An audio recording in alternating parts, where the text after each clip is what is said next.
இதெல்லாம் புரிந்தவர்களிடமே அந்த இடத்தை ஒப்படைத்து நீங்கள் வேண்டிய போல் உங்களுக்கான கோயிலை கட்டிக்கொள்ளுங்கள் என்று சொல்வது எந்த வகையில ஒரு நியாயமான தீர்ப்பாக இருக்க முடியும்?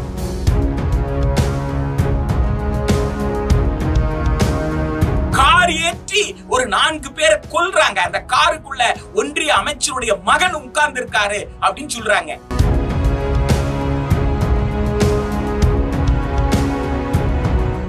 நீரியல் அறிஞராக, மானுடவியல் அறிஞராக, சமூகவியல் அறிஞராக, மொழியியல் அறிஞராக, சட்ட வல்லுநராக என்று பல்வேறு பரிணாமங்களை பெற்ற ஒரு பொருளாதார நிபுணராக பாபா சாஹிப் டாக்டர் அம்பேத்கர் அவர்கள் விளங்கி இருக்கிறார்கள்.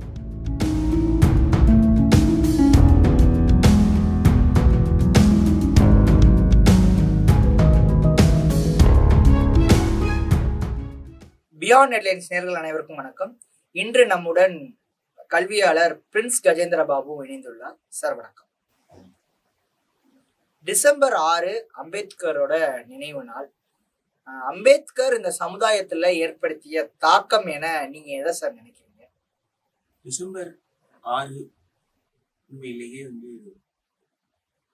இந்தியா ஒரு மிகப்பெரிய ஆளுமையாக, இன்னும் பல மாற்றங்களுக்கு வழிவகுக்கக்கூடிய ஒரு ஆளுமையாக எதிர்பார்த்திருந்த ஆனால் அம்பேத்கருடைய நினைவு நாள், அவர் மறைந்த நாள். டிசம்பர் 6 ஒரு மிகப்பெரிய செய்தியை இந்திய மக்களுக்கும் உலகம் முழுக்க இருக்கக்கூடிய பல்வேறு வகையான ஒடுக்குமுறைக்கு உள்ளான மக்களுக்கும் ஒரு செய்தியை விடுக்கிறது. மனித சமூகம் ஒரு நாகரீக சமூகம். சமூகத்தில் ஒரு மேம்பாட்டு நாம் பார்க்க முடிகிறது. ஒரு கற்றறிந்த மாந்தர்களாக இந்த சமூகத்தில் இருப்பவர்கள் வாழ்கிறார்கள் என்பது உண்மை என்று சொன்னால், சக மனிதனை சமத்துவமாக நடத்த அந்த சமூகத்தில் இருக்கிற அனைவருமே முன்வரணும். ஒரு சமூகம் சக மனிதனை சமத்துவமாக நடத்த முடியவில்லை என்று சொன்னால், அந்த சமூகம் மேம்பட்ட சமூகமாக, நாகரீக சமூகமாக கருத முடியாது என்பதுதான் ஆனால் அம்பேத்கருடைய வாழ்க்கை நமக்கு விட்டு சென்றிருக்கக்கூடிய பாடமாக நான் பார்க்கிறேன். டிசம்பர் 6 அவருக்கு அவர் நினைவை போற்றக்கூடிய வகையில் அஞ்சலி செலுத்துவது மட்டுமல்ல, ஒரு தத்துவத்தை அவர் முன்வைத்திருக்கிறார். இந்தியாவில் இருக்கக்கூடிய ஜாதிய ஒடுக்குமுறை ஒழிய வேண்டும், ஜாதியற்ற ஒரு சமத்துவ சமூகமாக இந்த சமூகம் மலர வேண்டும் என்று சொன்னால், இந்தியாவில் அமையக்கூடிய அரசு சோசியலிச பொருளாதாரத்தை அடிப்படையாக கொண்ட அரசாக அமைய வேண்டும். ஒட்டுமொத்த உற்பத்தியும், அது நிலமாக இருந்தாலும் சரி, தொழிற்சாலைகளாக இருந்தாலும் சரி, அது அரசுடைமை ஆக்கப்பட வேண்டும், தேசோடைமை ஆக்கப்பட வேண்டும் என்பதை மிகவும் ஆணித்தரமாக டிசம்பர் 17, 1946 இந்திய அரசியல் சாசன நிர்ணய சபையில் இந்தியாவிற்கு அரசமைத்தால் அந்த அரசினுடைய நோக்கம் என்னவாக இருக்க வேண்டும் என்ற தீர்மானத்தின் மீது, அரசமைப்பு சட்டத்துடைய முகப்புரை என்று சொல்லக்கூடிய அந்த பிரியாம்பிளினுடைய முதல் வடிவம் தான் எய்ம்ஸ் அண்ட் அப்ஜெக்டிவ் ரெசல்யூஷன். அந்த நோக்க தீர்மானத்தின் மீது நடந்த விவாதத்துல மிக தெளிவாக பதிவு செய்திருக்கிறார். சமூக சமத்துவம் என்பது சோசியலிச பொருளாதாரத்தை அடிப்படையாக கொண்ட ஒரு அரசால் மட்டுமே கொடுக்க முடியும் என்பது. இதுவே இந்தியாவில் இருக்கிற உழைக்கின்ற வர்க்கமாக அணிதிரள்வது என்பது ஜாதி ஒழிப்புக்கான முன் நிபந்தனை என்பதை உணர வேண்டும். ஜாதிய முறை ஒழிக்கப்படாமல் நம்மால் இந்த சமூகம் மேம்பட்ட சமூகம் என்று சொல்ல முடியாது. 6 அறிவு படித்த மனிதன் பள்ளியில அறிவியல் படிக்கிறான், கல்லூரியில பல்கலைக்கழகத்துல அறிவியல் படித்து சந்திர மண்டலத்திலிருந்து செவ்வாய் கிரகத்திலிருந்து இப்ப சூரியனை ஆய்வு செய்யும் வரைக்கும் போயாச்சு. ஆனா இன்னும் கூட பிறப்பினால் ஒருவன் எனக்கு கீழானவன், பிறப்பினால் ஒருவன் எனக்கு மேலானவன் என்ற அந்த கருத்தோட்டம் அறிவியலுக்கு எதிரானது என்பதை உணராமல், நான் அரசமைப்பு சட்டத்தின்படி வாழ்வேன் என்றும் ஒவ்வொரு நாளும் குழந்தை பருவத்திலேயே இந்தியர்கள் அனைவரும் என் சகோதரர்கள் என்ற உறுதிமொழி ஏற்றதையும், இந்த உறுதிமொழியை மீறி அரசமைப்பு சட்டத்துக்கு எதிராக, அறிவியலுக்கு எதிராக ஜாதியை ஒருவரால் எப்படி உயர்த்தி பிடிக்க முடியும்? எனவே சமூக விழுமியத்துல ஜாதி ஒரு நம்பிக்கையாக இருக்கிறது என்று சொன்னால், சமூக விழுமியம் அரசமைப்பு சட்டம் விழுமியத்திற்கு முரணாக இருக்கிறது. எனவே பள்ளி கல்லூரி படிப்பில் தொடங்கி ஒரு வர்க்கமாக நாம் அணிதிரள்கின்ற போது அந்த தொழிலாளி வர்க்கம் உணர வேண்டியது என்ன என்று சொன்னால், இந்திய சமூகத்தில் இருக்கிற அந்த முரண்பாட்டை களைய வேண்டும். இந்திய அரசமைப்பு சட்டம் முன்வைக்கக்கூடிய சுதந்திரம், சமத்துவம், சகோதரத்துவம் என்ற அந்த விழுமியங்களுக்கு தகுந்தாற் போல் மக்களுடைய நம்பிக்கை வளர வேண்டும். ஆக சமூக விழுமியம் தவறு என்று மக்கள் உணர்ந்து அரசமைப்பு சட்டத்தின் விழுமியங்களை ஏற்றுக்கொள்ளக்கூடிய வகையில ஒரு வர்க்க உரையாடலை, ஒரு கிளாஸ் டயலாக், ஒரு வர்க்க உரையாடலை அனைத்து நிலையிலுமே தொழிலாளி வர்க்கம் நடத்த வேண்டும். அத்தகைய ஒரு வர்க்க உரையாடல் தான் உண்மையிலேயே ஒரு சமத்துவமான, பொருளாதார ஏற்றத்தாழ்வற்ற, சமூக ஏற்றத்தாழ்வற்ற ஒரு சமத்துவமான இந்தியாவை படைக்க முன்வர முடியும். அத்தகைய சமத்துவமான தொழிலாளி வர்க்கம் தான், அத்தகைய இந்தியா தான் உலகத்தில் உள்ள மற்ற தொழிலாளி வர்க்கத்தோடு, மற்ற பகுதியில் இருக்கக்கூடிய தொழிலாளர்களோடு இணைந்து ஒரு தொழிலாளி வர்க்கமாக ஒரு அமைதியான உலகத்தை படைக்க முடியும். அப்படிப்பட்ட ஒரு போர் இல்லாத ஒரு அமைதியான உலகத்திற்கு நாம் நம் வீட்டிலிருந்து சீர்திருத்தத்தை தொடங்க வேண்டியது இருக்கு. நம்ம மனசுல இருக்கிற அந்த ஜாதி என்ற அழுக்கை, ஜாதி என்ற கெட்ட வார்த்தையை நாம் என்றைக்கு விடுக்கிறோமோ அன்றுதான் அந்த இறுதி விடுதலை என்பது சாத்தியம் என்பதை நமக்கு உணர்த்தக்கூடிய நாளாக நான் டிசம்பர் 6 பார்க்கிறேன். சார், இப்போ அம்பேத்கர் நான் விரும்பிய அரசியல் சாசனம் இது இல்லை என்ற ஒரு வாசகத்தை சொல்லியிருக்காரு. நீங்க இதை எப்படி சார் பாக்குறீங்க? ஆனால் அம்பேத்கர் இந்திய அரசமைப்பு சட்டத்தை உருவாக்குவதற்கு மிகப்பெரிய பங்களிப்பு செய்தார் என்பது அனைவருக்கும் தெரிந்ததே. வெறும் சட்டம் படித்தவர் அல்ல, பொருளாதாரத்திலே முனைவர் பட்டம் பெற்றவர். அவர் சமகாலத்தில் ஆசியாவிலேயே 2 முனைவர் பட்டம் பெற்ற ஒரு மிக பெரும் கல்வி ஆளுமை என்பதை நாம் வரலாற்றிலே பார்க்கிறோம். நீரியல் அறிஞராக, மானுடவியல் அறிஞராக, சமூகவியல் அறிஞராக, மொழியியல் அறிஞராக, சட்ட வல்லுநராக என்று பல்வேறு பரிணாமங்களை பெற்ற ஒரு பொருளாதார நிபுணராக பாபா சாஹிப் டாக்டர் அம்பேத்கர் அவர்கள் விளங்கி இருக்கிறார்கள்.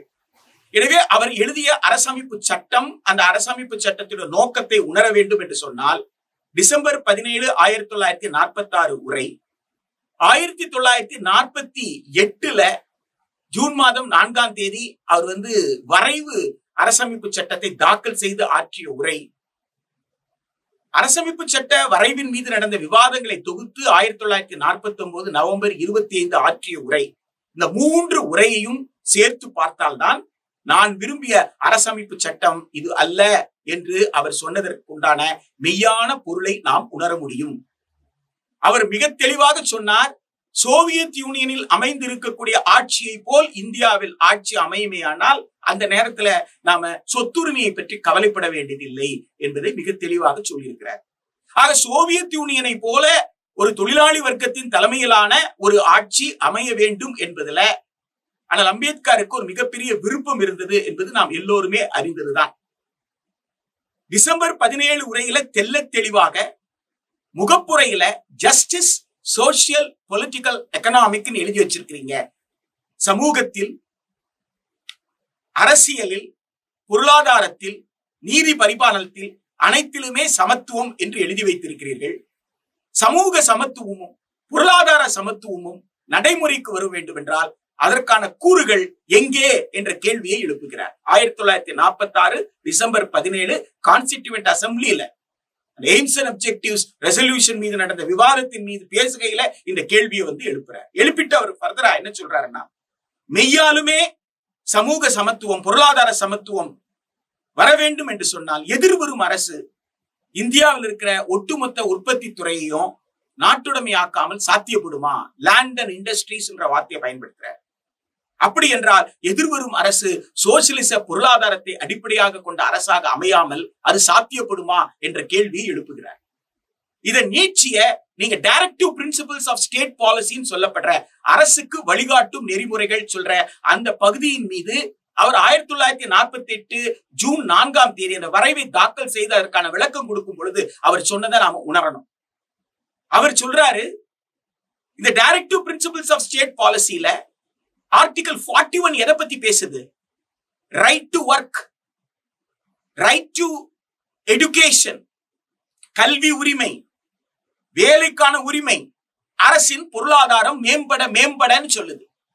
அரசின் பொருளாதாரம் மேம்பட மேம்படன்னா காரணம் எதையெல்லாம் அடிப்படை உரிமையாக 1949 நவம்பர் 26 கையெழுத்தாகும் பொழுது இந்த அரசமைப்பு சட்டத்தில் வைக்க முடியாமல் போனதோ, ஜனவரி 26 1950 இந்த அரசமைப்பு சட்டம் நடைமுறைக்கு வரும் பொழுது அரசிடம் வருவாய் இல்லை, பொருளாதாரம் இல்லை என்று சொல்லி எதெல்லாம் அடிப்படை உரிமை ஆகாமல் போனதோ அதை அனைத்தையுமே அரசு தன்னுடைய பொருளாதாரம் மேம்பட மேம்பட மக்களுக்கு உரிமையாக வழங்க வேண்டும் என்பதுதான் பிரிவு 41 இன்றைய வரைக்கும் அரசமைப்பு சட்டத்துல இருக்கு.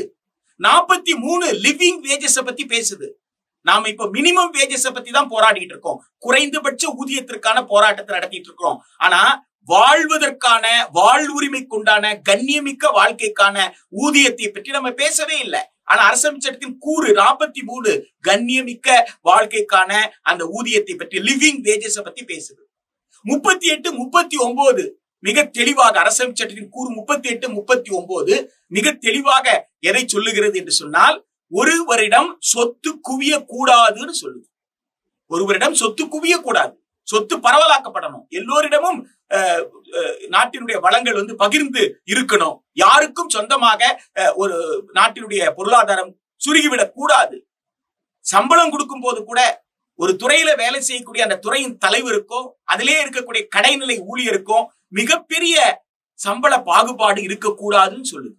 டிரான்ஸ்போர்ட் கம்பெனியில மேனேஜிங் டைரக்டருக்கு, சேர்மன், தலைவர், மேலாண்மை இயக்குனருக்கு ஒரு சம்பளம் கொடுக்குறீங்க அப்படின்னு சொன்னா, ஓட்டுநருக்கு ஒரு சம்பளம் கொடுக்குறீங்கன்னு சொன்னா, நடத்துனருக்கு ஒரு சம்பளம் கொடுக்குறீங்கன்னு சொன்னா, ஓட்டுநர் சம்பளம் நடத்துனர் சம்பளத்துக்கும் மேலாண்மை இயக்குனருக்கு இருக்கிற சம்பளத்திற்கும் மிகப்பெரிய வேறு பாகுபாடு, மிகப்பெரிய டிஃபரன்ஸ், ஒரு வித்தியாசம் இருக்கக்கூடாதுன்னு சொல்லுது.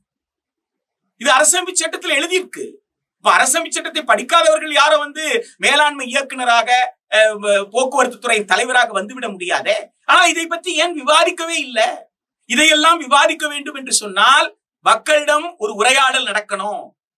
தொழிலாளி வர்க்கம் என்ன செய்யணும், நடத்துனர் என்ன செய்யணும், ஓட்டுநர் என்ன செய்யணும், தொழிலாளியாக ஆலயத்துல வேலை செய்யக்கூடியவர்கள், மின்சார ஊழியர்களாக இருக்கக்கூடியவர்கள், காப்பீட்டு கழகம், வங்கி உள்ளிட்ட ஊழியர்களாக இருக்கக்கூடியவர்கள் வீதிக்கு சென்று மக்களிடம் போய், இதோ பாருங்க அரசமைப்பு சட்டம், அதுல பிரிவு 38 என்ன சொல்லுதுன்னு பாருங்க, 39 என்ன சொல்லுதுன்னு பாருங்க, 41 என்ன சொல்லுதுன்னு பாருங்க, 43 என்ன சொல்லுதுன்னு பாருங்க. இதையெல்லாம் சொல்லணும்னா தொழிலாளி இதெல்லாம் நடைமுறைக்கு வர வேண்டும் என்றால் அண்ணல் அம்பேத்கர் தொழிலாளி வர்க்கத்தின் கையில் ஆட்சி இருக்க வேண்டும் என்று சொன்னார்.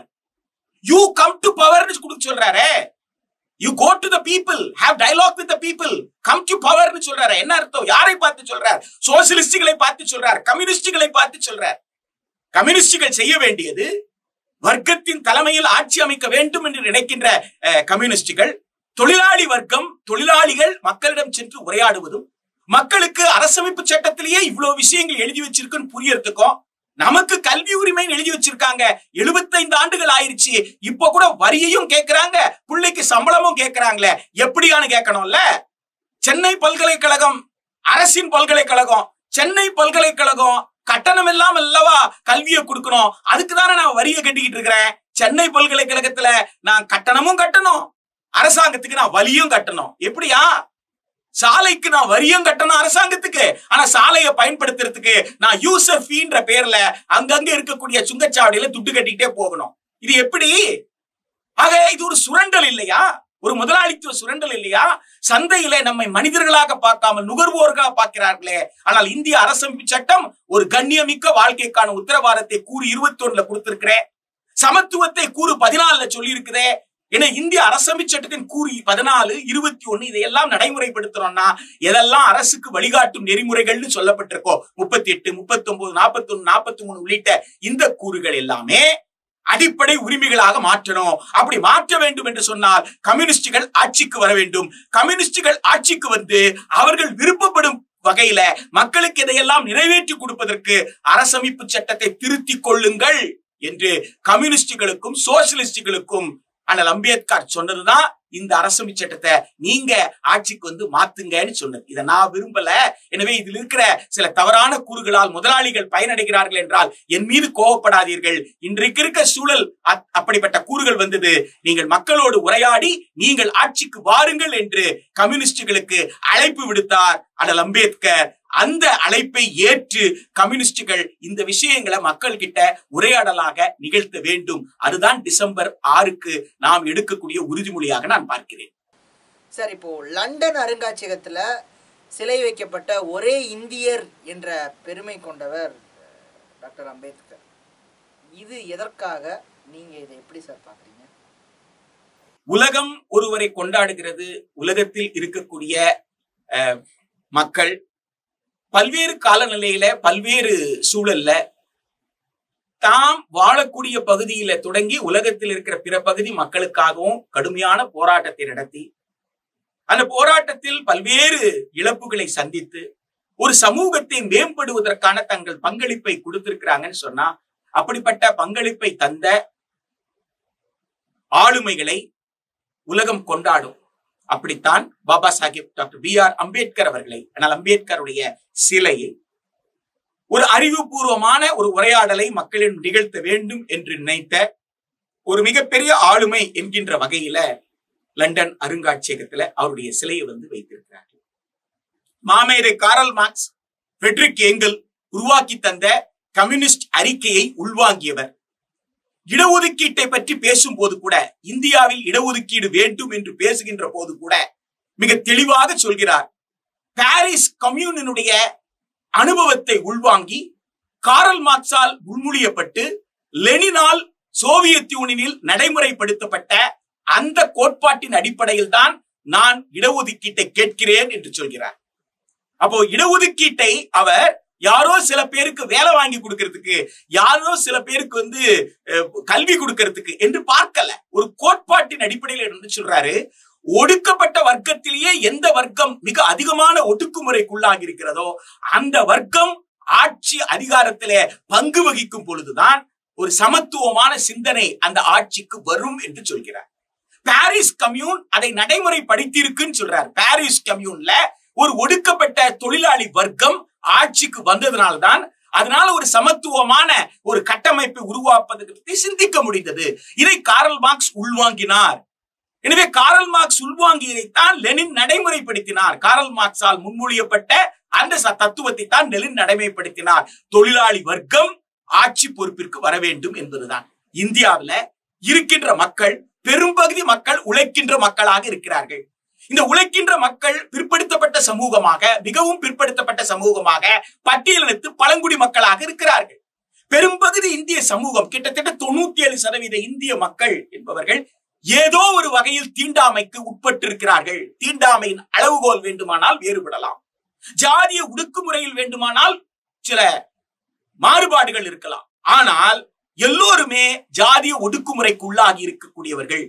ஆக இந்த ஒடுக்குமுறையில் யார் மிகவும் அதிகமாக பாதிக்கப்பட்டிருக்கிறார்களோ, மிகவும் அதிகமாக பாதிக்கப்பட்ட அந்த பிரிவு மக்களுக்கு ஆட்சி அதிகாரத்திலே பங்கு என்பதுதான் பாரிஸ் கம்யூனையும் காரல் மார்க்ஸ் உள்வாங்கிய லெனினால் நடைமுறைப்படுத்தப்பட்ட தொழிலாளி வர்க்கத்தினுடைய கோட்பாடாக சொல்லி, அத்தகைய ஒரு கோட்பாட்டின் அடிப்படையில் தான் நான் என்று அவர் சொன்னதிலிருந்து உலகத்தில் இருக்கிற தொழிலாளி வர்க்க போராட்டத்தோடு இந்திய தொழிலாளி வர்க்க போராட்டத்தை இணைக்க முயற்சி செய்திருக்கிறார் என்பதை நாம் உணர வேண்டும்.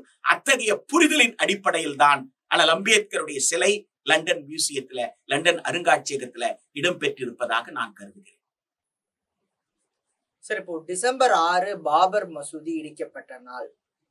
இதற்கான காரணம் இந்த நாளை மறப்படிப்பதற்கா அப்படின்ற ஒரு கேள்வி இருக்கு. நீங்க இதை எப்படி சார் பாருங்க? மக்களுக்கு தீமை செய்வதற்காகவே ஒரு பிரிவினர் செயலாற்றுகிறார்கள் என்று சொன்னால், அந்த தீமையை மிக வலுவாக செய்வதற்கு அவர்கள் முயற்சி செய்வார்கள். குறிப்பாக மக்களுடைய நினைவுகளிலிருந்து சிலவற்றை அழித்து விடுவதற்கான சூழ்ச்சி செய்வார்கள். அப்படிதான் தர்மபுரியில கலவரம் நடந்த போது அந்த கலவரத்திற்காக அவர்கள் தேர்ந்தெடுத்த நாள் நவம்பர் 7. உலகமே புரட்சி தினமாக கொண்டாடக்கூடிய ஒரு நாளை ஒரு ஜாதிய கலவரத்தை தூண்டுவதற்காக, ஜாதிய வன்மத்தை வெளிப்படுத்தக்கூடிய வகையில பல கோர தாண்டவத்தை தமிழகத்துல தர்மபுரியில நிகழ்த்தினார்கள் என்று பார்த்தோம். அதற்கு முன்னால் நடந்த நிகழ்வு தான் இந்த டிசம்பர் 6 ஒரு வழிபாட்டு தலத்தை அவர்கள் இடித்தார்கள். ஒரு வழிபாட்டு தலம் ஒரு 500 ஆண்டுகளுக்கு மேல நபிகளை ஏற்றுக்கொண்டு இஸ்லாத்தை பின்பற்றக்கூடிய இந்திய மக்கள் தங்களுடைய புனித இடமாக கருதி தொழுகை நடத்திய ஒரு இடம். அந்த தொழுகை நடத்திய இடத்தை இடிப்பது என்பது இந்தியாவின் இறையாண்மைக்கு விடுக்கப்பட்ட சவால், இந்தியாவினுடைய பன்முக தன்மைக்கு வேட்டு வைக்கிற ஏற்பாடு, இந்திய மக்களை பிளவுபடுத்துவதற்காக நடந்த மிக பெரும் சூழ்ச்சி. அந்த சூழ்ச்சிக்கான நாளாக அண்ணல் அம்பேத்கருடைய நினைவு நாளை அவர்கள் தேர்ந்தெடுத்தார்கள் என்பது அந்த சூழ்ச்சியினுடைய கொடூரத்தை நாம் உணரச் செய்கிறது. அந்த மசூதி இடிக்கப்பட்ட பிறகு நீதிமன்ற வழக்கில நீதிமன்றம் கொடுத்திருக்கிற தீர்ப்பை பார்த்தால் வினோதமான தீர்ப்பாக இருக்கிறது. மசூதியை இடித்தது தவறு என்று ஒப்புக்கொள்கிறார்கள். அந்த வழிபாட்டு தலத்தை இடித்தது தவறு, அது குற்றம் என்று சொன்னால் குற்றம் புரிந்தவர்களுக்கு தண்டனை கொடுக்கணும். ஆனால் குற்றம் புரிந்தவர்களிடமே அந்த இடத்தை ஒப்படைத்து நீங்கள் வேண்டியது போல் உங்களுக்கான கோயிலை கட்டிக்கொள்ளுங்கள் என்று சொல்வது எந்த வகையில ஒரு நியாயமான தீர்ப்பாக இருக்க முடியும்? இந்த தீர்ப்பை உச்ச நீதிமன்றமே மறுபரிசீலனை செய்யுமானால் எதிர்காலத்தில் இந்த தீர்ப்பு நியாயமற்றது என்பதை உச்ச நீதிமன்றமே கூட உணரும். ஆனால் ஒரு விஷயத்தை நாம புரிந்து கொள்ள வேண்டியது இருக்கு. இந்தியாவில சட்டத்தின் ஆட்சி நடக்குதுன்னு நம்ம சொல்றோம். சட்டத்தின்படி நாடாளுமன்றத்தால் இயற்றப்பட்ட ஒரு சட்டம் என்ன சொல்லுதுன்னா, இனி எந்த வழிபாட்டு தலத்தையும் கேள்விக்குள்ளாக்க கூடாது, அவரவர்கள் வழிபடுற இடம் அவரவர்களுடைய புனித இடமாக கருதப்படணும் என்று ஒரு சட்டத்தை இயற்றிவிட்டு, அந்த சட்டத்திற்கு முன்னராக இன்று வெவ்வேறு இடத்தை வெவ்வேறு காரணம் சொல்லி இந்த கட்டடத்துக்கு இடையில இந்த கோயில் இருக்கு, அந்த கட்டடத்துக்கு இடையில அந்த கோயில் இருக்கு என்ற ஒரு புரளியை கிளப்புவதும், நீதிமன்றத்தில் யாரோ ஒருவர் போய் ஒரு வழக்கை தாக்கல் செய்வதோ, உடனே நீதிமன்றம் ஆய்வு செய்யுங்கள் என்று சொல்வதும், ஆய்வுக்கு போறவங்க இப்படி எப்படி சின்ன சின்ன விஷயங்கள்லாம் இருக்கு, எனவே ஒரு கோயில் இருந்திருக்க வாய்ப்பு இருக்குன்னு ஒரு கருத்தை உருவாக்குறதும் ஒரு மிகப்பெரிய கொந்தளிப்பை இந்திய நாட்டுல 140 கோடி மக்கள் இங்கே மக்களாக உடன்பிறப்பாக சகோதர சகோதரிகளாக வாழ்ந்து கொண்டிருக்கக்கூடிய நாட்டில் நீ எந்த கடவுளை வேணாலும் வழிபடலாம், அதற்கு உனக்கு உரிமை இருக்கு. எந்த கடவுளை வேணாலும் நான் வழிபடலாம், இன்னொருத்தருக்கு எந்த கடவுள் மீது நம்பிக்கை இல்லாம இருக்கலாம். ஆனால் நாமெல்லாம் மனிதர்கள், நம் உரிமைகளை நாம் அனுபவித்துக் கொண்டே நாம் எல்லாம் சகோதரர்களாக வாழ்வோம் என்று 75 ஆண்டுகளாக இந்தியாவினுடைய ஒருமைப்பாடு, இந்தியாவுடைய ஒற்றுமை காக்கப்பட்டிருக்கிறது. இதற்காக பலர் ரத்தம் சிந்தி இருக்கிறாங்க, பலர் தியாகம் செய்திருக்கிறாங்க. நாட்டின் விடுதலைக்காக மட்டுமல்ல, நாட்டின் ஒற்றுமைக்காகவும் மக்களுக்காக அரசு செய்ய வேண்டியதெல்லாம் செய்யணும்னு சொல்லி பல போராட்டங்களை பல பேர் உயிர் தியாகம் செய்திருக்கிறாங்க. கடைசியாக நாம கண்ணு முன்னால் சமகாலத்தில் பார்த்த மிகப்பெரிய விவசாயிகளுடைய எழுச்சி, அந்த எழுச்சி உலகத்தையே ஸ்தம்பிக்க வைத்தது. 1 கோடிக்கும் மேற்பட்டவர்கள் ஓராண்டு கடும் குளிரிலும் கடும் வெயிலிலும் டெல்லியை சுற்றி இருந்தார்கள். 1000க்கும் மேற்பட்டவர்கள் இறந்தார்கள். அவ்வளவு பேர் இறந்து கூட, தன் உற்றார் உடையவர் இறந்து கூட இடத்தை விட்டு அசையாமல் ஒரு வருடத்திற்கு மேல நின்றார்கள் என்பதை நம்ம பார்த்தோம். கார் ஏற்றி ஒரு 4 பேரை கொல்றாங்க. அந்த காருக்குள்ள ஒன்றிய அமைச்சருடைய மகன் உட்கார்ந்து இருக்காரு அப்படின்னு சொல்றாங்க. ஒரு கார் ஏற்றி விவசாயிகளுடைய போராட்ட பந்தலிலே 4 பேர் கொல்லப்பட்ட பிறகு கூட நாங்கள் இந்த மண்ணை காப்பதற்காக, இந்த நாட்டை காப்பதற்காக, நாட்டினுடைய இயற்கை வளங்களை காப்பதற்காக, எதிர்கால குழந்தைகளுக்கான ஒரு சுபிட்சமான ஒரு நாட்டை விட்டு செல்வதற்காக, ஒரு மகிழ்ச்சியான இந்தியாவிற்காக நாங்கள் இந்த போராட்டத்தை நடத்துகிறோம். மீண்டும் இந்தியா சந்தையாக முடியாது, மீண்டும் அந்நிய முதலாளிகளிடம் இந்தியா சிக்க நாங்கள் அனுமதிக்க மாட்டோம் என்ற அந்த விவசாயிகளுடைய போராட்டம் இருக்கே, அந்த போராட்டம் தான் உண்மையான இந்தியாவின் பிரதிபலிப்பு. அதிலே இஸ்லாத்தை சார்ந்தவர்கள், இஸ்லாத்தை பின்பற்றக்கூடியவர்கள் இருந்தார்கள், கிறிஸ்துவத்தை பின்பற்றக்கூடியவர்கள் இருந்தார்கள், சீக்கியர்கள் இருந்தார்கள், பௌத்தர்கள் இருந்தார்கள், சமணர்கள் இருந்தார்கள், இந்துக்கள் இருந்தார்கள், எல்லோரும் இருந்தார்கள். எல்லோரும் சேர்த்து நடத்திய ஒரு போராட்டத்தை சமகாலத்தில் பார்த்திருக்கிறோம். எனவே அப்படிப்பட்ட இந்தியாவிற்கு வேட்டு வைக்கக்கூடிய வகையில இந்த இடிப்பு சம்பவம் தொடங்கியது. அது இனி எந்த இடத்திலையும் அப்படியான இடிப்புக்கு இந்திய மக்கள் அனுமதிக்க மாட்டார்கள். ஒரு இஸ்லாம் சமயத்தை சார்ந்த, கிறிஸ்துவ சமயத்தை சார்ந்த அவர்களுடைய வழிபாட்டு தலத்தை யாராவது தாக்க வருவார்களே ஆனால் அந்த இடத்துல இந்துக்கள் போய் அரணாக நின்று அந்த மசூதியை காப்பார்கள், அந்த தேவாலயத்தை காப்பார்கள் என்கின்ற வகையில இந்தியா எழுந்து நிற்கும். அப்படி இந்தியா எழுந்து நிற்கும் என்பதன் வெளிப்பாடாகத்தான் நான் அந்த விவசாயிகளுடைய போராட்டத்தையே நான் பார்க்கிறேன். எனவே இந்திய தொழிலாளி வர்க்கம் வகுப்புவாதத்திற்கு எத்தகைய சூழ்ச்சி செய்து அவர்கள் வகுப்புவாதத்தையும் பிளவுவாதத்தையும் மக்கள் மத்தியில உருவாக்க நினைத்தாலும் இந்திய மக்கள் தொழிலாளி வர்க்கமாக ஒன்றிணைவார்கள் என்ற நம்பிக்கை எல்லோருக்கும் இருக்கிறது. அந்த நம்பிக்கையை நாம் மீண்டும் புதுப்பிக்கக்கூடிய வகையில உறுதி எடுத்துக் கொள்ள வேண்டிய நாளாக டிசம்பர் 6 நான் பார்க்கிறேன். பல்வேறு தகவல்களை எங்களுடன் சேர்ந்து பகிர்ந்ததற்கு நன்றி சார். நன்றி.